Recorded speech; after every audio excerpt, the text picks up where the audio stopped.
قرآن اللہ تعالیٰ نے اتنی عظمت والی کتاب دی، یہ مسلمانوں کا دستور اساسی ہے۔ جو قوم اپنے دستور اساسی کی غدار ہوتی ہے اس قوم کو دنیا میں رہنے کا حق نہیں ہوتا۔ اس ملک اپنے دستور کو توڑ پھوڑ کرتا ہے، اس ملک کو بھی توڑ پھوڑ ہو جاتی ہے۔ قرآن پاک پڑھو، اور جس کو اردو آتا ہے تو ترجمے والا قرآن شریف پڑھو، یا کشمیری آتا ہے۔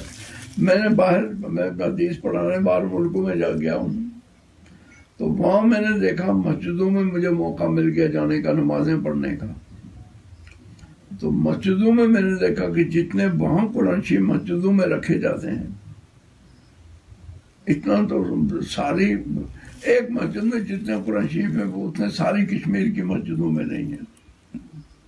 اور پھر وہاں میں نے دیکھا، جو بات بتانی مجھے، وہاں میں نے دیکھا مولانا یوسف صاحب کا ترجمہ جگہ کشمیری ترجمہ جو ہے سعودیہ کا چھپا ہوا، کہ کوئی کشمیری اگر آئے گا مسجد میں تو یہ ترجمہ پڑھ سکتا ہے، ہر زبان کا ترجمہ۔ لیکن مولانا یوسف صاحب کا جو ترجمہ میں نے دبئی کی مسجدوں میں دیکھا، کویت کی مسجدوں میں دیکھا، میں نے بحرین کی مسجدوں میں دیکھا، میں نے رکھے وہ قرآن شریف مولانا یوسف صاحب کا۔ تو کیا ہو گیا یہاں میں کسی مولوی کے پاس بھی میں نے مولانا یوسف کا ترجمہ میں نے اپنے دیکھا۔ تو ترجمہ قرآن شریف پڑھو اور قرآن پاک کی تلاوت کرو، انشاءاللہ قرآن پاک پر عمل کرو، انشاءاللہ تو سب مصیبتیں دور ہو جائیں گی انشاءاللہ۔ یہ جتنی مصیبتیں انفرادی آتی ہیں، بیماری، یہ وہ، گھاٹا کاروبار میں، دوسرا تیسرا انفرادی یا اجتماعی آتی ہیں، وما اصابتکم من مصیبت الا بما کسبت ایدیکم ویعفو عن کثیر، کہ تم کو دنیا میں جتنی مصیبتیں آئیں گی وہ تمہارے اپنے عمل کی وجہ سے آئیں گی۔ پھر بھی خدا کہتا ہے کہ میں کچھ معاف کر دیتا ہوں، سب کو نہیں، سب بیماریاں، سب مصیبتیں وہ نہیں لاتا، میں درگزر کر دیتا ہوں۔ تو ہم نے وہ عمل کیے ہوئے ہیں کہ اگر پتھر بھی برسیں تو تھوڑے ہیں، اتنی ہم نے غلطیاں کی، اجتماعی بھی، انفرادی بھی، سیاسی بھی، سماجی بھی۔ قرآن پاک اور دوسرا جو ہے نبی پاک کی سنت یہ ہے نوجوانوں کے لیے کم سے کم، حضور پاک صلی اللہ علیہ وسلم نے قرآن پاک نازل ہوا، سب سے پہلے قرآن پاک کو لے کر ابو بکر کے پاس دیں گے،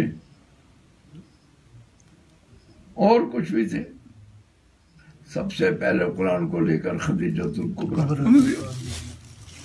پھر خدیجۃ الکبریٰ کو اتنا قرآن سمجھایا، جب وہ پکا ہو گئی پھر ابو بکر صدیق کو پکڑا۔ تو خدیجۃ الکبریٰ کو اتنا پڑھایا کہ خدیجۃ الکبریٰ کہ جو ہے تو جتنی لڑکیاں تھیں ان کو بھی پڑھایا۔ خدیجۃ الکبریٰ نے وہ گود میں ایک لڑکی بچی حضرت فاطمہ، اس حضرت فاطمہ کی تعلیم اتنی چلی کہ ساری دنیا میں اس وقت یہ اجمیری، ہندوستان میں اجمیری آیا، یہ کس کی حضرت فاطمہ کی اولاد ہے؟ یہ شیخ عبد القادر جیلانی آیا، کس کی اولاد حضرت فاطمہ ہے؟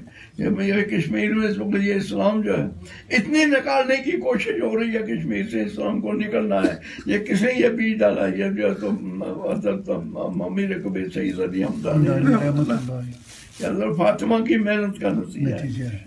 اور خدیجۃ الکبریٰ، لہٰذا گھروں میں قرآن پڑھاؤ، انشاءاللہ اپنی بیویوں کو قرآن پڑھاؤ، انشاءاللہ، اور ایک ٹائم دو گھر میں تھوڑا سا کہ جس میں بیٹھ کر جو ہے تو تم بھی وہ بھی مٹ کر قرآن شریف پڑھو اور پھر دعا کرو، انشاءاللہ، بس انشاءاللہ سب چیزوں کا علاج ہے۔